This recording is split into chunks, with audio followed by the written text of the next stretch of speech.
Good morning. Hello বন্ধুরা, সবাই কেমন আছো? আশা করি সবাই ভালোই আছো। আমরাও সবাই ভালো আছি। সুপ্রিয়া ব্লগে তোমাদের সবাইকে স্বাগত। আজকে শুক্রবার, সকাল এখন 8টা বাজে। সকালে বাচ্চাদের সব স্কুলে পাঠিয়ে স্নান করে এই পুজো করতে এসেছি। ঘরের ঠাকুরকে পুজো করে তারপরে যাব মন্দিরে। পাশেই একটা শিবের মন্দির আছে, ওখানেই যাব পুজো দিতে। তো ঘরের ঠাকুরকে আগে পুজো দিয়ে নিচ্ছি। তো আমার কাছে ছোট্ট একটা শিব ঠাকুর আছে আর একটা নন্দী। তো ওই শিব ঠাকুরকে ঘি মধু দিয়ে প্রথমে জল দিয়ে স্নান করিয়ে দিলাম, তারপর একটু দুধ ঢেলে দিলাম। দুধ তো এত সকালবেলা কোথাও পাবো না, তো আমাদের তো এসে বোতল দিয়ে যায় দুধের। তো আমি একটা প্যাকেট দুধ নিয়ে এসেছি পাশের দোকান থেকে। দুধটাও ঠান্ডা ছিল। আজ ভোলেনাথ ঠান্ডা দুধেই স্নান করে নিয়েছে। গাছে অনেক ফুল ফুটেছে, তো জবা, সাদা জবা অনেকগুলো ফুটেছে, পেন্সিল জবা, এমনি জবাও ফুটেছে। তো সেগুলো উঠিয়ে নিয়ে এসেছি। আর ওকে বলেছিলাম ফুল নিয়ে আসতে, তো বেলপাতাটা আর পাইনি, তুলসী পাতার দুব্ব পেয়েছি। তো ওই দিয়ে ঠাকুরকেই পুজো দিলাম আর গাছের ফুল দিয়ে। খুব সুন্দর লাগছে না? এবার ঘরের পুজো দিয়ে তারপর থালাটা সাজিয়ে নেব। চলুন, ঘরের পুজো দেওয়া হয়ে গেছে, আর মন্দিরে যাব। এখানে একটা মালা নিয়ে নিয়েছি আকন্দ ফুলের, আর 5 রকম ফল। তার মধ্যে আমও আছে। কাঁচা আম এখনও পর্যন্ত খাইনি। আমরা ছোট থেকে জেনে এসেছি যে শিবের মাথায় নীলষষ্ঠীতে চড়াতে হয় আম, তারপরে গিয়ে কাঁচা আম খেতে। তো ছোটোবেলা তো অত মানতাম না, কেন কি পাশে অনেক গাছ ছিল, জানেন তো। সকালটি হলে আগে কাজ ছিল যে আম গাছে গোড়ায় গিয়ে আম খুঁজে নিয়ে আসা। আম খুঁজে নিয়ে এসে সেটাকে ছালিয়ে আর নুন দিয়ে খেতে হেভি লাগতো। তখন আর শুনতাম না মায়ের কথা, এখন আর সেটা করি না। আগে ঠাকুরকে চড়াই, তারপরে আম খাই। এখনও পর্যন্ত আম খাইনি। এবারে পুজো দিয়ে এসে টক ডাল বানাবো। চলুন, আমার তো থালা গোছানো হয়ে গেছে, শাড়িটা পরবো আর বার হয়ে পড়বো। চলুন, মন্দিরে চলে এসেছি। আজকে মন্দিরটা বেশ খালি খালি লাগছে। আজকে বেশি লোকজন দেখছি না। সোমবার করে আবার বেশ ভালো ভিড় হয়। আজকে শুক্রবার আছে, তো শুক্রবার অতটা কেউ আসে না জল ঢালতে।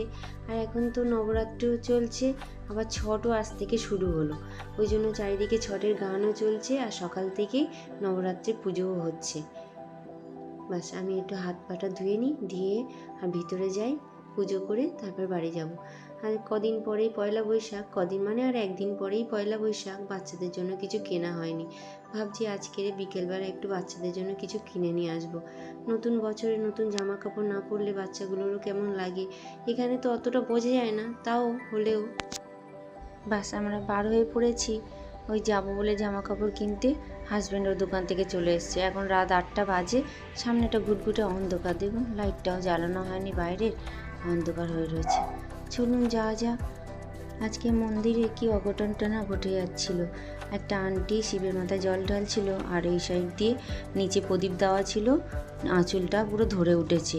পাশে এক ভদ্রলোকের হাতে ঘটিতে জল ছিল বলে ওনার কাপড়ের মধ্যে ঢেলে দিয়েছে, আর এক ভদ্রমহিলা হাত দিয়ে দিয়ে আগুনটা নেভানোর চেষ্টা করছিল, না তো কি না কি হয়ে যেত। এই দেখুন, এখানে ছট হচ্ছে, আজকের খান্না।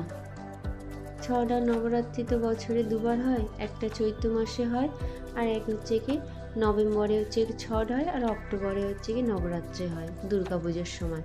তো ওটা এখনও অনেকে করে, আবার হচ্ছে কি দুর্গা পুজোর সময়ও অনেকে করে। তো দুর্গা পুজোর সময় বেশিরভাগ মানুষ করে, নভেম্বর মাসে আবার বেশি ছটটা বেশি হয়। এখন ছটটা অনেক কম মানুষই করে।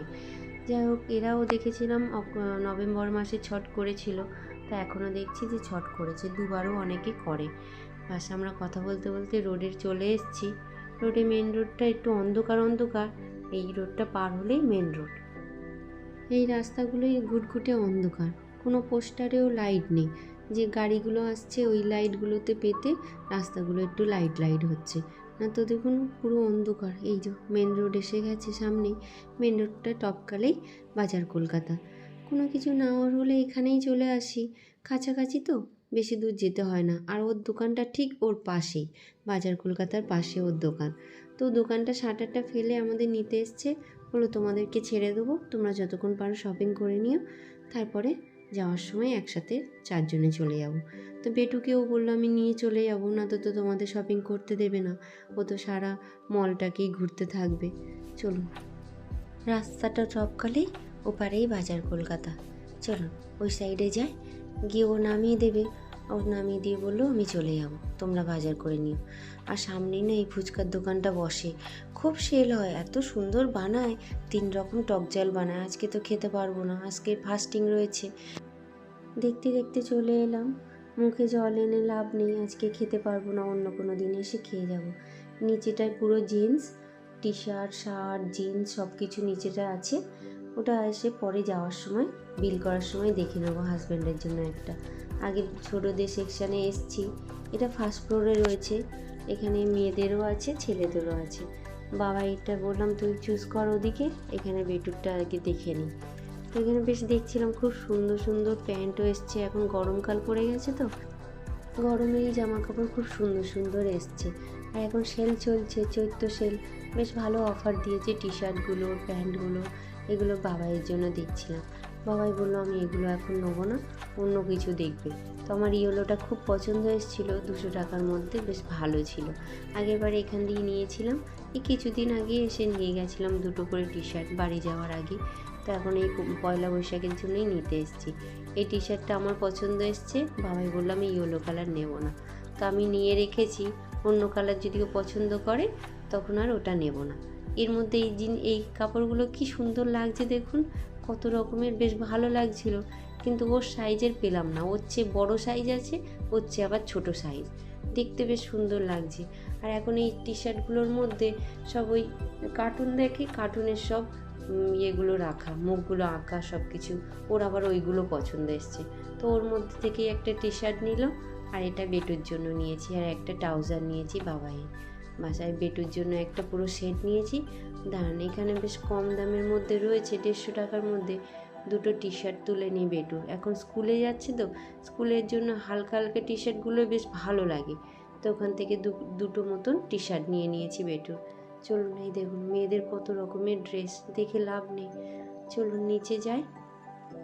বাস বাচ্চাদের নাও হয়ে গেছে, এবার আমাদের জন্য একটু দেখে নেব। ওর তো নেব নিচে রয়েছে, যখন বিল করতে যাব তখন দেখে নিয়ে একেবারে বিল করে নেব। এটা হচ্ছে বড়দের সেকশন। এইখানে এসছি, টপগুলো তো দেখতে সুন্দর লাগছে, কিন্তু দামটা আবার একটু বেশি বেশি লাগলো। এইখানে আবার টি শার্টগুলো খুব সুন্দর এসছে, কি সুন্দর কালার দেখুন, সাদা আর ওই লালটা আমার খুব পছন্দ এসছে, ওই জন্য ওই দুটো খুলে রেখেছি। যদি এই দুটো বেশ কমও দাম আছে, লালটা হচ্ছে 200 টাকা, সাদাটা আবার 250 টাকা। আর একটা ডিজাইনের দেখলাম, ওটা আবার পুরো টি শার্টটার মধ্যে ডগির মুখ আঁকা, ওটাও বেশ ভালো লাগলো, দেখি কোনটা নিই দুটোর মধ্যে। এদিকে আবার প্লাস্টিকের জিনিস ভরা, দেখতে তো সুন্দর লাগছে। এটা আবার 99 টাকা দাম, বাস্কেটটা হেবি সুন্দর দেখতে না, কিন্তু প্লাস্টিকের জিনিস আমি আর বেশি ঘরে নিতে চাই না, যতটা অ্যাভয়েড করা যায়। এদিকে কুর্তিগুলো খুব সুন্দর এসছে, বেশ ভালো সুন্দর সুন্দর কুর্তিও এসছে, কিন্তু এত দামের এখন নেবো না, 500-600 টাকার মধ্যে কুর্তিগুলো দেখতে। ওকে আবার ওই টপগুলো দেখালাম, যে দেখো এই দুটো টপ চুজ করেছি, ও আবার বললো বেশ ভালো লাগছে, দুটো নিয়ে নাও তুমি। তা আমি আবার দুটো টপ নিয়ে নিয়েছি, প্যান্টগুলো তো নিয়েছি, এই প্যান্টগুলোই অর্ডার করেছিলাম, তো এইগুলো আজকে দুপুরবেলা এসছে, বেশ কম দামে পেয়েছি অনলাইন থেকে, দুটো ওই জন্য অর্ডার করে দিয়েছিলাম, চলেও এসছে আজকে। আবার ছেলেদের সেকশানে চলে এসছে, এখান থেকে হাজব্যান্ডের জন্য কোনো একটা টি শার্ট নিয়ে নেবো বাড়ি পরার জন্য, তারপর বিল করতে চলে যাবো, অনেক রাতও হয়ে গেছে। বাস শপিং হয়ে গেছে, দুজনে বেরিয়ে পড়েছি আমি আর বাবাই। হাজব্যান্ডকে ফোন করলাম, বললো দোকানে কাস্টমার আছে, তোমরা দাঁড়াও, দোকান বাড়িয়ে আমি আসছি।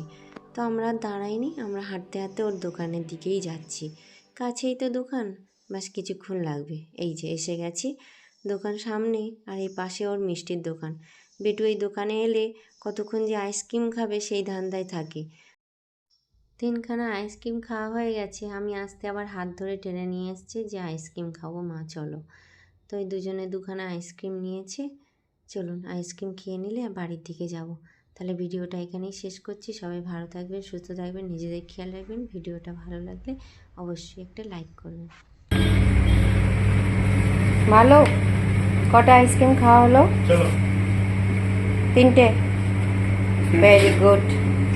ঠান্ডা লাগলে কি করা হবে? পিটন, স্কুল যাবে না পিটন।